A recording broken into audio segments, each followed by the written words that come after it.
ನಮಸ್ಕಾರ ಸ್ನೇಹಿತರೆ. ಜೀವನದಲ್ಲಿ ಯಾವತ್ತಾದರೂ ಸೋತೆನೆಂದು ಅನಿಸಿದ್ದಲ್ಲಿ, ಯಾವ ಮಾರ್ಗವೂ ಕಾಣದೆ ಕಂಗಾಲಾಗಿ ಹೋದಲ್ಲಿ ಅವಶ್ಯವಾಗಿ ಭಗವದ್ಗೀತೆಗೆ ಶರಣಾಗಿ. ಅಲ್ಲೊಂದು ಬೆಳಕು ಖಂಡಿತ ಕಾಣುವುದು. ಬದುಕಲ್ಲಿ ಯಾರು ಯಾವಾಗ ಏನಾಗುತ್ತಾರೋ ಗೊತ್ತಿಲ್ಲ. ಯಾರನ್ನು ಕಡೆಗಣಿಸಬಾರದು ಅಥವಾ ಅಟ್ಟಕ್ಕೆ ಏರಿಸಬಾರದು.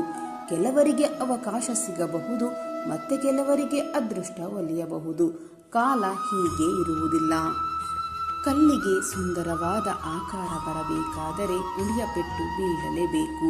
ಬದುಕು ಸುಂದರವಾಗಲು ಕಷ್ಟ ಸುಖಗಳನ್ನು ಅನುಭವಿಸಲೇಬೇಕು. ಸ್ನೇಹಿತರೆ, ಅಗತ್ಯ ಇದ್ದಾಗ ಬರುವವರನ್ನು ಎಂದು ನಂಬಬೇಡಿ. ಬೇಕಾದಾಗ ಬರುವವರ ಹಿಂದೆ ಎಂದು ಹೋಗಬೇಡಿ. ಬೇಡ ಅಂತ ಬಿಟ್ಟು ಹೋದವರನ್ನು ನೆನಪಿಸಿ ಕೊರಗಬೇಡಿ. ನಿನ್ನನ್ನು ನಂಬಿ ಬಂದವರನ್ನು ಕೊನೆಯವರೆಗೂ ಕೈ ಬಿಡಬೇಡಿ. ನೆನಪಿರಲಿ ಸ್ನೇಹಿತರೆ, ಕಾದ ಹಂಚಿನ ಮೇಲೆ ಹನಿ ನೀರು ಬಿದ್ದರೆ ಹಾರಿ ಹೋಗುತ್ತದೆ. ಎಲೆಯ ಮೇಲೆ ಬಿದ್ದರೆ ಹೊಳೆಯುತ್ತದೆ. ಚಿಪ್ಪಿನೊಳಗೆ ಬಿದ್ದರೆ ಮುತ್ತಾಗುತ್ತದೆ. ಹಾಗೆಯೇ ನಾವು ಯಾರ ಸಂಗ ಮಾಡುತ್ತೇವೆಯೋ ಅವರಂತೆ ನಾವು ಆಗುತ್ತೇವೆ. ಬೇಡ ಎಂದವರಿಗೆ ಕಷ್ಟವಾಗುವ ಬದಲು ಬೇಕು ಎಂದವರಿಗೆ ಬೆಳಕಾಗಿ. ಜೀವನದಲ್ಲಿ ಬಯಸಿದ್ದೆಲ್ಲ ಸಿಗುವಂತಿದ್ದರೆ ಬಯಕೆಗೆ ಬೆಲೆಯೇ ಇರುತ್ತಿರಲಿಲ್ಲ. ಅನಿಸಿದ್ದೆಲ್ಲ ಹೇಳುವಂತಿದ್ದರೆ ಮೌನಕ್ಕೆ ಅರ್ಥವಿರುತ್ತಿರಲಿಲ್ಲ.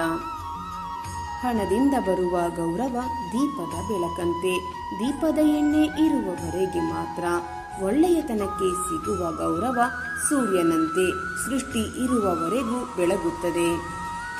ನೆನಪಿಡಿ ಸ್ನೇಹಿತರೆ, ಮಾತಿಗೆ ಮನೆಯನ್ನು ಕಟ್ಟಿ ಬೆಳಕಿಸುವ ಮತ್ತು ಮನೆಯನ್ನು ಸುಟ್ಟು ಬೂದಿ ಮಾಡುವ ಎರಡು ಶಕ್ತಿಗಳಿವೆ. ಕಡಲಲ್ಲಿ 1000 ಮುತ್ತುಗಳು ಸಿಗಬಹುದು, ಆದರೆ ಜೀವನದಲ್ಲಿ ಸಿಗುವುದು 2 ಮುತ್ತುಗಳು, ಪ್ರೀತಿ ಮತ್ತು ಸ್ನೇಹ. ಇದರಲ್ಲಿ ಯಾವುದನ್ನು ಕಳೆದುಕೊಂಡರೂ ಮನಸ್ಸಿಗೆ ಘಾಸಿಯಾಗುತ್ತದೆ. ಈ ಪ್ರೀತಿ ಸ್ನೇಹ ನಿರಂತರವಾಗಿರಲಿ.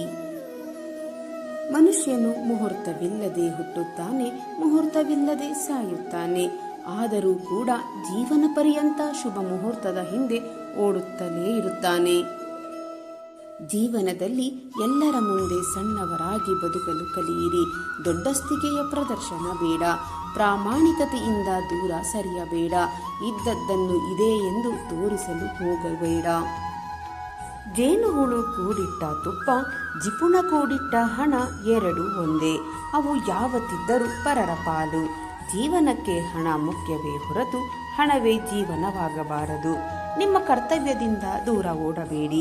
ಅದರ ಪರಿಣಾಮ ಒಳ್ಳೆಯದಾಗಿದ್ದರೂ ಸಹ ಅದನ್ನು ಪೂರ್ಣಗೊಳಿಸಿ. ನಿಮ್ಮ ಕರ್ತವ್ಯವನ್ನು ನೀವು ಪ್ರಾಮಾಣಿಕವಾಗಿ ಮಾಡಿ. ಫಲಿತಾಂಶವನ್ನು ಭಗವಂತನಿಗೆ ಬಿಟ್ಟು ಬಿಡಿ. ಕೇವಲ ನಿಮ್ಮ ಕರ್ಮ ನಿಮ್ಮ ಕೈಯಲ್ಲಿದೆ, ಫಲ ನಿಮ್ಮ ಕೈಯಲ್ಲಿಲ್ಲ. ನಮ್ಮ ಬದುಕೆ ಒಂದು ಹೋರಾಟ. ಹೋರಾಟದಲ್ಲಿ ನಾವು ಮಾಡುವ ಕಾರ್ಯವನ್ನು ನಾವು ಪ್ರಾಮಾಣಿಕವಾಗಿ ಮಾಡಬೇಕು. ಏನು ಆಗಬೇಕು ಅದು ಆಗೇ ತೀರುತ್ತದೆ. ಅದನ್ನು ತಡೆಯಲು ನಮ್ಮಿಂದ ಸಾಧ್ಯವಿಲ್ಲ. ನೆನಪಿರಲಿ ಸ್ನೇಹಿತರೆ, ಜೀವನದಲ್ಲಿ ಅವರವರು ಮಾಡಿದ್ದು ಅವರವರೇ ಅನುಭವಿಸುತ್ತಾರೆ. ಅದು ಒಳಿತಾಗಲಿ ಅಥವಾ ಕೆಡುಕಾಗಲಿ. ನಾವು ಯಾರಿಗೂ ಏನು ಬಗೆಯದೆ ಸುಮ್ಮನೆ ಇದ್ದು ಕಾದು ನೋಡಬೇಕು ಅಷ್ಟೇ. ಹಣ ಮನುಷ್ಯನನ್ನು ಬದಲಾಯಿಸುವುದಿಲ್ಲ, ಮನುಷ್ಯನ ನಿಜ ಸ್ವರೂಪವನ್ನು ಹೊರಹಾಕುತ್ತದೆ. ಎಲ್ಲಿಯ ತನಕ ನಂಬಿಕೆ ಎನ್ನುವ ಆಯಸ್ಸು ಗಟ್ಟಿಯಾಗಿರುತ್ತದೆಯೋ ಅಲ್ಲಿಯವರೆಗೆ ಸ್ನೇಹ ಸಂಬಂಧಗಳಿಗೆ ಸಾವಿಲ್ಲ. ಕೊನೆ ಇರದ ಸ್ನೇಹ ನಮ್ಮದಾಗಲಿ. ಸಂಭ್ರಮದ ಸಮಯದಲ್ಲಿ ಕಣ್ಣೀರು ಹಾಕಬೇಡಿ. ದುಃಖದ ಸಮಯದಲ್ಲಿ ನಗಬೇಡಿ. ಕೈ ಹಿಡಿದು ನಡೆಸಿದವರನ್ನು ಕಡೆಗಣಿಸಬೇಡಿ. ಕೈ ಮೀರಿ ಹೋದದ್ದನ್ನು ನೆನೆಯಬೇಡಿ. ಅಷ್ಟೇ ಅಲ್ಲ, ಉತ್ತಮರ ಮನಸ್ಸನ್ನು ನೋಯಿಸಬೇಡಿ. ಉಳ್ಳವರೆಂದು ಸ್ನೇಹ ಬಯಸಬೇಡಿ. ಆತ್ಮೀಯರೆದುರು ಕೈ ಚಾಚಬೇಡಿ. ಶತ್ರುವಿನ ಮುಂದೆ ತಲೆಬಾಗಬೇಡಿ. ಎಷ್ಟೇ ಕಷ್ಟ ಬರಲಿ ಬೀಳಬೇಡಿ. ಪರಮಾತ್ಮನ ನಾಮಸ್ಮರಣೆ ಮಾತ್ರ ಎಂದಿಗೂ ಮರೆಯಬೇಡಿ.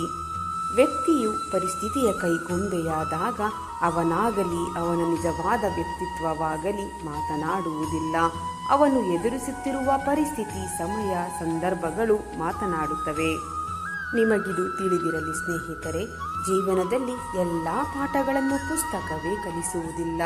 ಕೆಲವೊಂದು ಪಾಠಗಳನ್ನು ನಾವು ನಂಬಿದವರು ಮತ್ತು ಸಂಬಂಧಗಳು ಕಲಿಸುತ್ತವೆ. ಹಕ್ಕಿಲ್ಲದಿದ್ದರೂ ಪಡೆದುಕೊಳ್ಳುವ ಮನಸ್ಸಾದರೆ ಅಲ್ಲಿ ಮಹಾಭಾರತ ಸೃಷ್ಟಿಯಾಗುತ್ತದೆ. ಹಕ್ಕಿದ್ದರೂ ಅದನ್ನು ತ್ಯಾಗ ಮಾಡುವ ಮನಸ್ಸಾದರೆ ಅಲ್ಲಿ ರಾಮಾಯಣ ಸೃಷ್ಟಿಯಾಗುತ್ತದೆ. ಅತಿಯಾದ ರೂಪ ಸೀತೆಗೆ ಮುಳುವಾಯಿತು. ಅತಿಯಾದ ಗರ್ವ ರಾವಣನಿಗೆ ಕೇಡುಂಟು ಮಾಡಿತು. ಅತಿಯಾದ ದಾನ ಬಲಿಯನ್ನು ನಾಶ ಮಾಡಿತು. ಆದುದರಿಂದ ಯಾವುದು ಅತಿಯಾಗಬಾರದು. ದುಃಖದಲ್ಲಿದ್ದಾಗ ಕರೆಯದೆ ಹೋಗಬೇಕು. ಸಂತೋಷಕ್ಕೆ ಕರೆದರೆ ಮಾತ್ರ ಹೋಗಬೇಕು. ಕಷ್ಟಕ್ಕೆ ಕೇಳದೆ ಕೊಡಬೇಕು. ಇಷ್ಟಕ್ಕೆ ಕೇಳಿದರಷ್ಟೇ ಕೊಡಬೇಕು. ಇದೆಯೆಂದು ತೋರಿಸಬಾರದು, ಇಲ್ಲವೆಂದು ಸಾರಲೂಬಾರದು. ಇದ್ದು ಇಲ್ಲದಂತೆ ಇರಬೇಕು. ಸತ್ತರೂ ಬದುಕಿದಂತೆ ಇರಬೇಕು. ಯಾವಾಗ ಮನುಷ್ಯನು ತಾನು ಮಾಡಿದ ಕರ್ಮಫಲಗಳನ್ನು ಇದೇ ಜನ್ಮದಲ್ಲಿ ಅಥವಾ ಮುಂದಿನ ಜನ್ಮದಲ್ಲಿ ಅನುಭವಿಸಲೇಬೇಕಾಗುತ್ತದೆ ಎಂಬ ಜ್ಞಾನವನ್ನು ಅರಿತುಕೊಳ್ಳುತ್ತಾನೋ ಆಗ ಇಡೀ ಜಗತ್ತು ಬದಲಾವಣೆಯತ್ತ ಸಾಗಿಬಿಡುತ್ತದೆ. ಯೋಚಿಸಬೇಡಿ ಸ್ನೇಹಿತರೆ, ದುಃಖದ ದಿನಗಳು ಮರಳಿ ಹೋಗುವವು. ಇಂದು ಯಾರು ನಿನ್ನನ್ನು ನೋಡಿ ನಗುವರೋ ಅವರೇ ನಾಳೆ ನೆಟ್ಟ ಕಣ್ಣಿನಿಂದ ನೋಡುವರು. ಕೆಲವೊಂದು ಆಸೆಗಳನ್ನು ತ್ಯಾಗ ಮಾಡು, ಹೊಸದೊಂದನ್ನು ಪಡೆಯಲು. ರಾಮನು ಕೂಡ ಬಹಳಷ್ಟು ಕಳೆದುಕೊಂಡ ಮೇಲೆಯೇ ಶ್ರೀರಾಮನಾದ. ಹಿಂಡಿದ ಹಾಲು ತಕ್ಷಣವೇ ಮೊಸರಾಗದಂತೆ ಇಂದು ಮಾಡಿದ ಪಾಪಕೃತ್ಯಗಳ ಫಲ ತಕ್ಷಣಕ್ಕೆ ಅನುಭವಕ್ಕೆ ಬರದಿರಬಹುದು. ಅದು ಬೂದಿ ಮುಚ್ಚಿದ ಕೆಂಡದಂತೆ ಸಮಯವನ್ನು ನೋಡಿ ಸರಿಯಾಗಿಯೇ ಸುಡುತ್ತದೆ. ನಮ್ಮನ್ನು ಇಷ್ಟಪಡುವವರು ನಮ್ಮಲ್ಲಿ 1000 ತಪ್ಪು ಕಂಡರೂ ಕೈ ಹಿಡಿದು ತಿದ್ದಲು ಬಯಸುತ್ತಾರೆ. ಆದರೆ ನಮ್ಮನ್ನು ಇಷ್ಟಪಡದೇ ಇರುವವರು ನಮ್ಮಲ್ಲಿ 1000 ಒಳ್ಳೆಯ ಗುಣ ಅಡಗಿದ್ದರೂ ಒಂದೇ ಒಂದು ತಪ್ಪು ಕಂಡು ಹಿಡಿದು ದೂರವಾಗುತ್ತಾರೆ. ಜೀವನದಲ್ಲಿ ಏನು ಮಾಡಬೇಕು ಎಂಬುದನ್ನು ರಾಮಾಯಣ ಹೇಳಿಕೊಡುತ್ತದೆ. ಜೀವನದಲ್ಲಿ ಏನು ಮಾಡಬಾರದು ಎಂಬುದನ್ನು ಮಹಾಭಾರತ ಹೇಳಿಕೊಡುತ್ತದೆ. ಜೀವನದಲ್ಲಿ ಹೇಗೆ ಬದುಕಬೇಕು ಎಂಬುದನ್ನು ಭಗವದ್ಗೀತೆ ಹೇಳಿಕೊಡುತ್ತದೆ. ಒಣಗಿರುವ ಹೂವನ್ನು ನೋಡಿ ಅರಳಿರುವ ಹೂವು ನಗಬಹುದು, ಆದರೆ ಅದು ಶಾಶ್ವತವಲ್ಲ. ಅದಕ್ಕೆ ಬಾಡುವ ಸಮಯ ಬಂದೇ ಬರುತ್ತದೆ. ಅಹಂಕಾರದ ನಗು ತಾತ್ಕಾಲಿಕ ಅಷ್ಟೇ. ಜೀವನದಲ್ಲಿ ಎಲ್ಲ ನನ್ನವರು ಎನ್ನುವುದು ಭ್ರಮೆ, ನಾನು ನನ್ನದು ಎನ್ನುವುದು ಸ್ವಾರ್ಥ, ಅವರು ನನ್ನವರು ಎಂಬುವುದು ಶುದ್ಧ ಸುಳ್ಳು, ನಿನಗಾಗಿ ನೀನು ಎಂಬುವುದಷ್ಟೇ ಸತ್ಯ, ಯಾರಿಂದಲೂ ಏನನ್ನು ಬಯಸದೆ ಇರುವುದೇ ಸೌಖ್ಯ. ಜೀವನದಲ್ಲಿ ಪ್ರತಿದಿನವೂ ಒಳ್ಳೆಯ ದಿನ ಆಗಲಾರದು ನಿಜ, ಆದರೆ ಪ್ರತಿದಿನವೂ ಒಂದಲ್ಲ ಒಂದು ಒಳ್ಳೆಯದು ಖಂಡಿತ ಇದ್ದೇ ಇರುತ್ತದೆ. ಹೀಗಾಗಿ ಈ ದಿನ ಹಾಳು ಒಳ್ಳೆಯದು ಎಂಬ ಭಾವನೆಗಳು ಬೇಡ. ಕಷ್ಟಗಳು ಮನುಷ್ಯನಿಗೆ ಬಾರದೆ ಮರಕ್ಕೆ ಬರುತ್ತದೆಯೇ? ದೇವರು ಕಷ್ಟಗಳ ಜೊತೆಗೆ ಅದನ್ನು ಪರಿಹಾರ ಮಾಡಿಕೊಳ್ಳುವ ಶಕ್ತಿಯನ್ನು ನಿಮಗೆ ಕೊಟ್ಟಿರುತ್ತಾನೆ. ಹಾಗಿದ್ದ ಮೇಲೆ ಅಳುತ್ತಾ ಕೂರುವುದರಲ್ಲಿ ಅರ್ಥವಿಲ್ಲ ಸ್ನೇಹಿತರೆ. ಧೈರ್ಯದಿಂದ ಕಷ್ಟಗಳನ್ನು ಮೆಟ್ಟಿ ನಿಂತರೆ ಸಮಸ್ಯೆಗಳು ತಾವಾಗಿಯೇ ದೂರವಾಗುತ್ತವೆ. ಅತಿ ದೊಡ್ಡ ಸಂಪತ್ತು ಎಂದರೆ ಜ್ಞಾನ, ಬಲವಾದ ಆಯುಧವೆಂದರೆ ತಾಳ್ಮೆ, ಉತ್ತಮ ರಕ್ಷಣೆ ಎಂದರೆ ಸತ್ಯ, ಅತ್ಯಂತ ಒಳ್ಳೆಯ ಔಷಧಿ ಎಂದರೆ ಅದುವೇ ನಗು.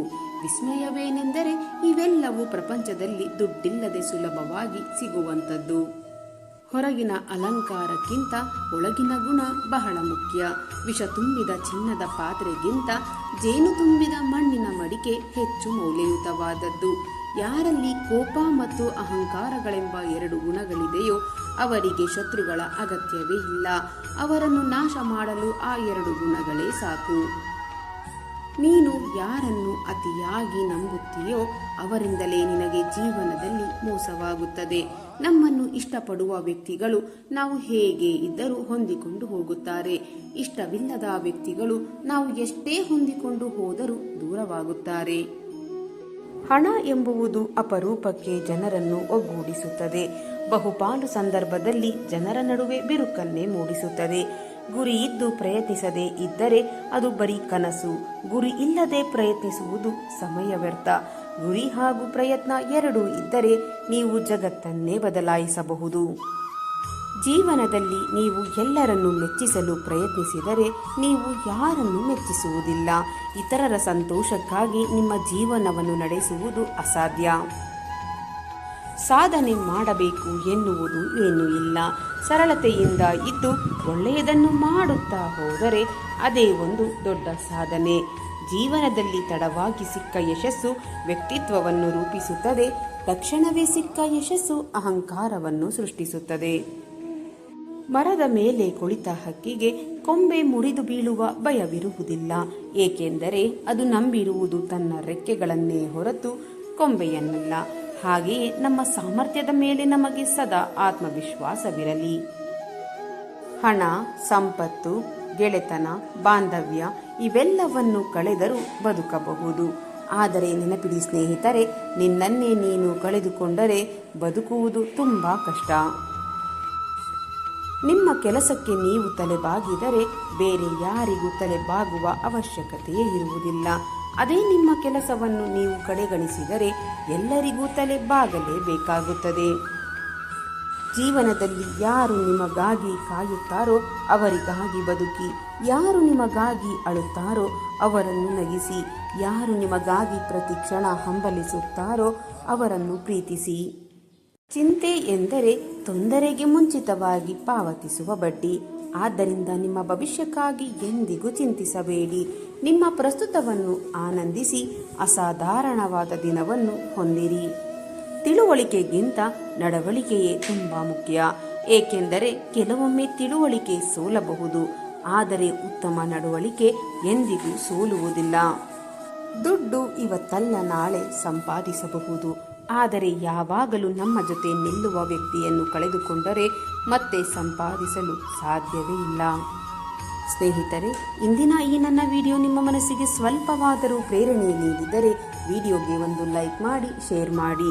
ನಿಮ್ಮ ಅಭಿಪ್ರಾಯವನ್ನು ಕಾಮೆಂಟ್ ಬಾಕ್ಸ್ನಲ್ಲಿ ಹಂಚಿಕೊಳ್ಳಿ. ನನ್ನ ಪ್ರಯತ್ನ ನಿಮಗೆ ಇಷ್ಟವಾಗಿದ್ದರೆ ದಯವಿಟ್ಟು ಈಗಲೇ ನನ್ನ ಚಾನಲನ್ನು ಸಬ್ಸ್ಕ್ರೈಬ್ ಮಾಡಿಕೊಳ್ಳಿ. ಹಾಗೆಯೇ ಕೆಳಗೆ ಕಾಣುತ್ತಿರುವ ಹೈಪ್ ಬಟನ್ ಮೇಲೆ ಕ್ಲಿಕ್ ಮಾಡುವುದರ ಮೂಲಕ ನಿಮ್ಮ ಬೆಂಬಲ ನೀಡಿ. ನಿಮ್ಮ ಬೆಂಬಲವೇ ನನ್ನ ಶಕ್ತಿ.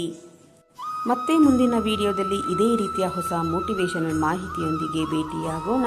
ಅಲ್ಲಿಯವರೆಗೆ ಸಕಾರಾತ್ಮಕವಾಗಿ ಯೋಚಿಸಿ ಸಂತೋಷವಾಗಿ ಬಾಳಿರಿ. ಧನ್ಯವಾದಗಳು.